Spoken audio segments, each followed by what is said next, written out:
2, 3, funky.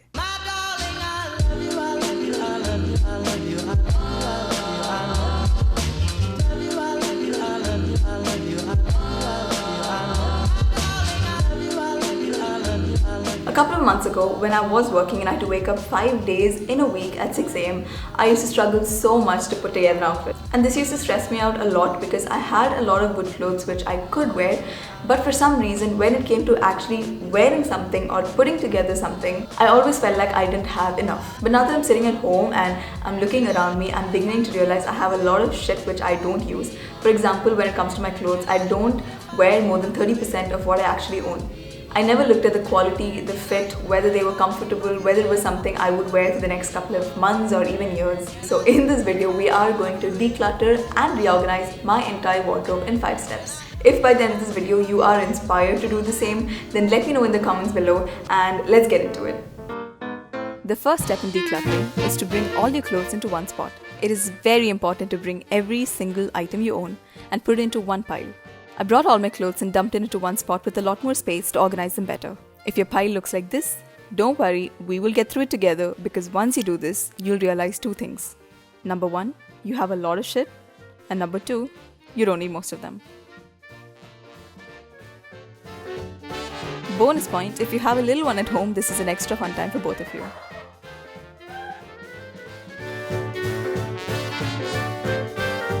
Step 2. The next thing I did was go through every single item of clothing I had one by one and sorting them into different piles. I spent a good few hours doing this because I had a lot of clothes which I still liked. If you've heard of the Konmari Method of decluttering, you would be familiar with the phrase, "Does this spark joy?" If you're not aware, here's a quick lesson.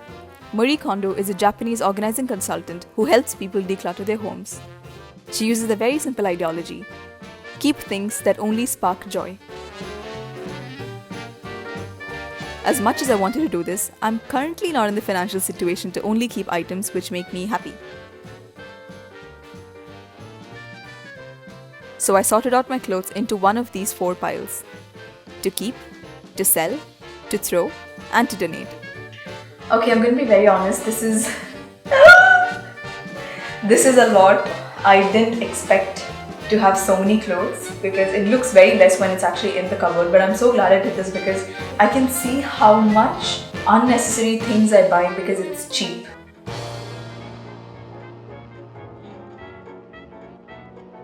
Step 3. The third step for me was deciding a way of storing my clothes moving forward. You can choose between storage boxes, hangers, folding on shelves, and a lot more. I decided to go with a mix of storage boxes and hangers. Now for my storage boxes, I checked out a couple of stores but ended up buying from Daiso, only because it was cheaper than the rest. If you have a lot of money to blow on storage boxes unlike me, I suggest buying yours from Muji. They looked absolutely beautiful and felt very sturdy. After spending an hour or 2 looking at storage boxes, I finalized on 7 boxes varying in 4 sizes. Once I got home from buying these boxes, I spent some time trying out a couple of folding and storing methods to see what would work best for me. After a lot of failed tries, this was what I finally came up with. 2 big-sized storage boxes for pants and dresses respectively, 1 medium-sized box for tops that I don't reach for as often, 3 small-sized boxes for my undergarments, most commonly worn tops, and for camisoles. What I initially used to do was store all my basics and socks into one foldable thing like this one. This one, for obvious reasons, doesn't last tidy for too long. And another medium-sized box for my pajamas. I'm very happy with the system that I have figured out here. I think it works perfectly for me. But before I show you guys, I have to clean up this entire room and make a small space for me to shoot. So, let's do that.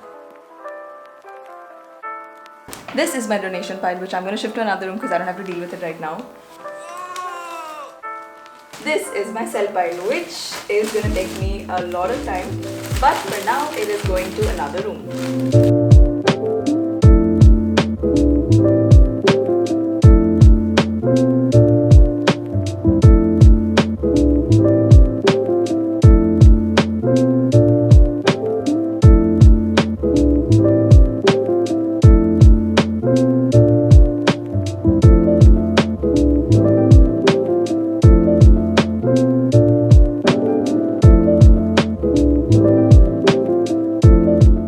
folding jeans and thicker pants, the Konmari method worked for me, and it's quite simple.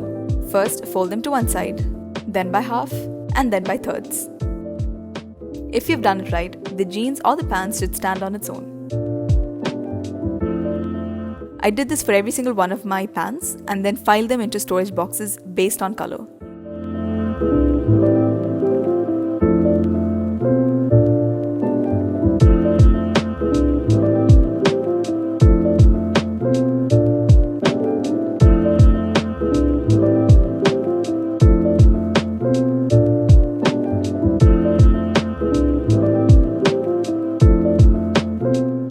For folding tops, I suggest using the Ranger roll folding method.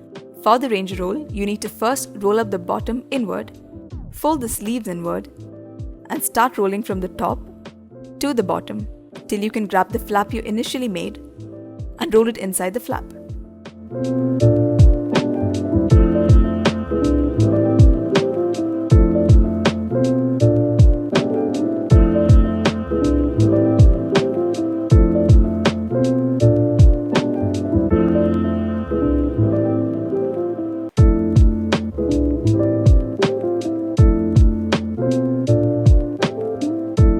This was extremely helpful for me, especially because I have a lot of tops with a thin material which don't stay folded for too long. The best part about this method is that it saves you a lot of time and it doesn't undo the other t-shirts if you had to pick one.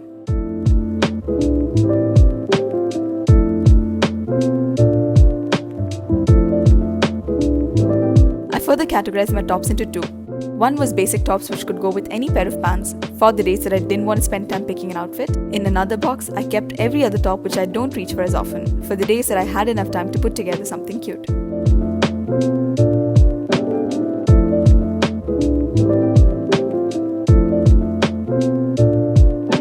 I folded my camisoles the same way that I folded my tops, the Ranger roll method. I kept the ones I reach for less often on the bottom and the most commonly worn ones at the top.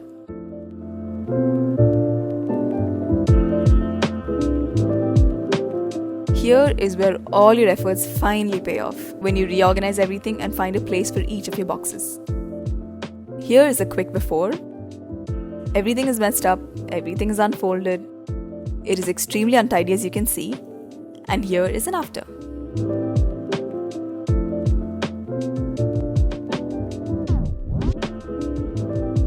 And that's it guys for today's video. I hope you guys enjoyed this, and here's a quick adulting 101. If you are struggling with your wardrobe like how I was, and if you have a lot of shit but you still think you don't have enough, the best thing to do is declutter and reorganize what you already have into a lot of subcategories before blowing your money on shopping. This is because once you actually go through every single item you own one by one, you'll be able to have a better understanding of what you have, what you need, and even improve your purchasing habits in the future. Another adulting 101 is, I feel like no one's really asking for this, but I have to say this, but always invest in a lot of good quality, comfortable, solid colored basics before investing in trendy pieces, because honestly you're not going to reach for a lace floral bralette as much as you're going to reach for an oversized black t-shirt, and that's what I realized in this process, and there's nothing wrong with that.